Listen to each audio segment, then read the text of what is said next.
Good evening, I'm Vasilios Bellos. Welcome to your Saturday edition news. Thunder Bay City Council approved the purchase of a $1 million fire truck this week.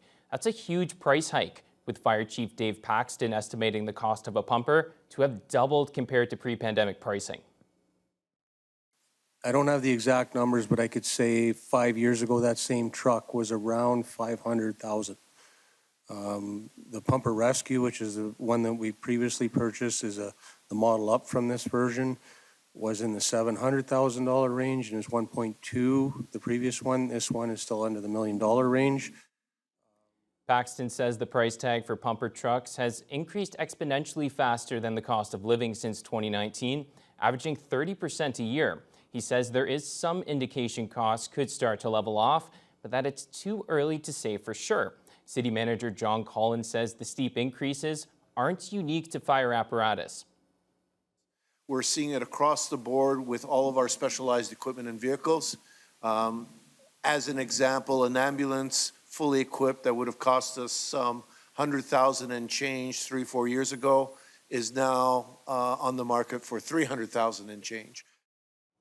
The new $1 million fire truck is a pumper from Fort Garry Fire Trucks, which submitted the highest scoring proposal in an open request for proposals. It should be delivered in early 2026 and will replace a 21-year-old pumper rescue truck that spent 15 years on the front line and has been in reserve for the past 6. A Dryden-based indoor agriculture social enterprise has received $500,000 from the Northern Ontario Heritage Fund. The money is going to support 2 projects at the company, which the founders say will improve efficiency and crop yield. Justin Hardy reports. Greg Rickford, Kenora Rainy River MPP and Ontario Minister of Northern Development, was in Dryden to announce $500,000 from the Heritage Fund to support 2 projects at Agritech.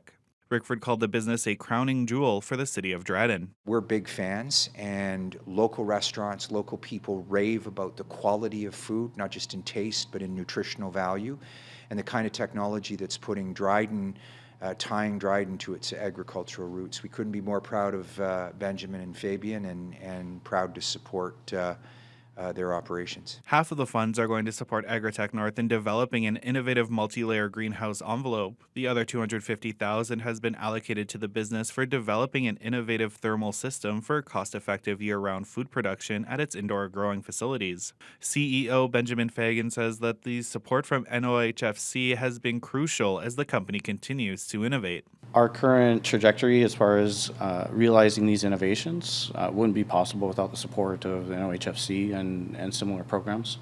And it's truly expedited these technologies' pathway to market.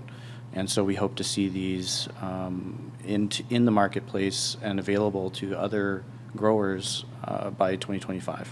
Aside from boosting food production in the region, Agritech also has plans to create opportunities for young people to learn about the company's take on agriculture. Justin Hardy, TBT News. Off to the Middle East now, where a mass vaccination campaign against polio has begun. The goal is to immunize more than 600,000 children in the enclave after the UN confirmed Gaza's first polio case in 25 years. CTV's Jeremy Sharon has more. The first few doses of a crucial polio vaccine administered to a small number of children at Nasser Hospital in Khan Yunis today. I was worried and afraid because polio disease is scary, says this Palestinian mother whose baby was among the first to be vaccinated. The push comes after the United Nations confirmed Gaza's first case of polio in 25 years, which health officials and humanitarian aid organizations have blamed on a lack of hygiene. Every single aspect of infrastructure in Gaza has been utterly decimated. Sewage runs openly in the streets. And as aid organizations, we can't even get hygiene or a bar of soap into central or southern Gaza right now. Preparations for the full-scale rollout of this mass immunization campaign continued today, set to begin officially Sunday. We have received more than 1.2 million doses of NOPV2 vaccine, and approximately 400,000 doses are en route. The 3-day operation hinges on an agreed-upon daily 8-hour pause in fighting between Israel and Hamas in parts of Gaza starting tomorrow. The World Health Organization aims to immunize more than 600,000 kids under 10, but health officials say reaching everyone at risk will be hard. We need a real ceasefire so that this campaign can really succeed, said Gaza's health minister. The World Health Organization says 90% of children in Gaza need to be vaccinated twice, with a 4-week gap between doses for the campaign to be successful. Jeremy Sherrill, CTV News, Ottawa. Back here in the city, where a Thunder Bay-born singer-songwriter made her return this week to showcase what she's been working on over the past few years. Megan Nadine was at the NV Music Hall Thursday night to perform for friends, family members, and community supporters, while also supporting the Regional Multicultural Youth Council. Jessica Clement reports.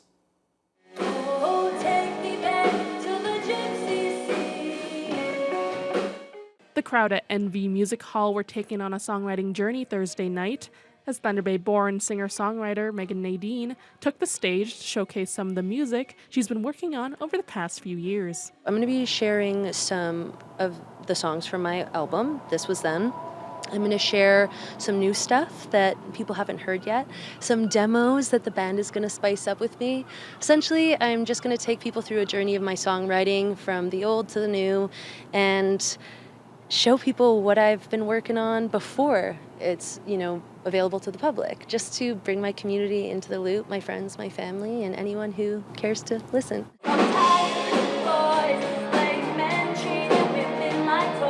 Nadine says teaching in Cambodia in 2013 sparked a passion in her to share her music, which was followed by friends and family in Thunder Bay encouraging her to chase her dreams. Nadine now resides in Nashville, Tennessee, where she's had a busy couple of years, including signing a deal at the start of 2024 to write songs for film and TV. She says she was excited to be back in the city, performing in front of some of her biggest supporters. Of course, there are nerves behind it because I want to make people in the city proud, but I'm more excited than anything. I'm really proud of these songs I've written, and I can't wait for people to hear them. I hope that people just have fun. I hope that people have an excuse to come out with friends and family, get out for a night on the town in Thunder Bay, and yeah, that's ultimately what I hope people take away from this. When things get better, no more storming, weather put my thoughts together, pick myself up off the ground. Thursday's concert also served as a fundraiser, with $5 from each ticket purchased going towards the Regional Multicultural Youth Council. I worked with them as an adult ally before I left, and I just wanted to bring some awareness to them in our community. I actually connected with them a week or so ago, and they've decided that they would like to put it back into the Multicultural Youth Center as well as the after-school program at Dennis Franklin. More information about Nadine and her upcoming music can be found on her website and social media pages. Jessica Clement, TBT News. With fall quickly approaching, the city will begin closing local summer staples, including its outdoor pools, splash pads, and beaches. Those wanting to enjoy the last bit of summer at the pools will have one last chance, as outdoor pools will be closed by the end of this weekend.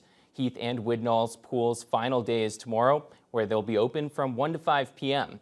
We asked children and lifeguards at Heath Pool how they are feeling about the pool's closing and summer coming to an end. It's upsetting because I don't get to swim as much often. Sad. Yeah, me too. I feel so sad. We're sad the summer's over because the kids enjoyed it so much and it was really great for everybody. It's very much like a community. We know all the kids' names, they're regulars, but we're excited for next summer. On a super hot and sunny day, I'd say we've had up to probably 50 or 60 kids in the pool, and it's really just a great opportunity. Splash pads will also start to close at the end of this long weekend. Franklin Street Park and North End Park will close on Monday, followed by the splash pads at County Park and Northwood Playfield on Sunday, September 15th. The Marina Park splash pad will then close on Monday, September 16th. The second annual Bruce Nugent Memorial Golf Tournament took place this week at Whitewater Golf Club. The proceeds are used for awards and scholarships for students with the Lakehead School Board, along with mental health supports for student and staff. This is actually the 19th iteration of the tournament, raising funds for the Lakehead Public Schools Foundation. However, it was renamed a couple years ago after Bruce Nugent when he suddenly passed away. He was the communications director for the school board and the organizer of the tournament. Ever since it was renamed after his father, Aiden Nugent says he's been blown away by the community support. It's crazy. Since last year when we renamed it the Bruce Nugent Memorial Tournament, the turnout and like the interest in it has been crazy. Just a ton of people from across the province even wanting to come and participate, which has been awesome to see. It's an honor seeing people wanting to support just for his name, which is awesome for my family. Yeah, Bruce and I worked side to side in this tournament for many years, so it brings back great memories, as Aiden was mentioning.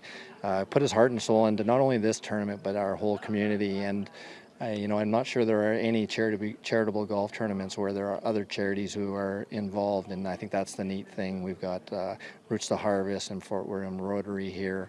It just speaks to the impact that Bruce had on our community. The tournament sold out in its second year and is expecting to raise over $20,000 for the Lakehead Public Schools Foundation. And we're now joined by sports anchor Nev Van Pelt. And Nev, it still feels like the hockey and sports world as a whole is in mourning after the tragic passing of Johnny and Matthew Goudreau.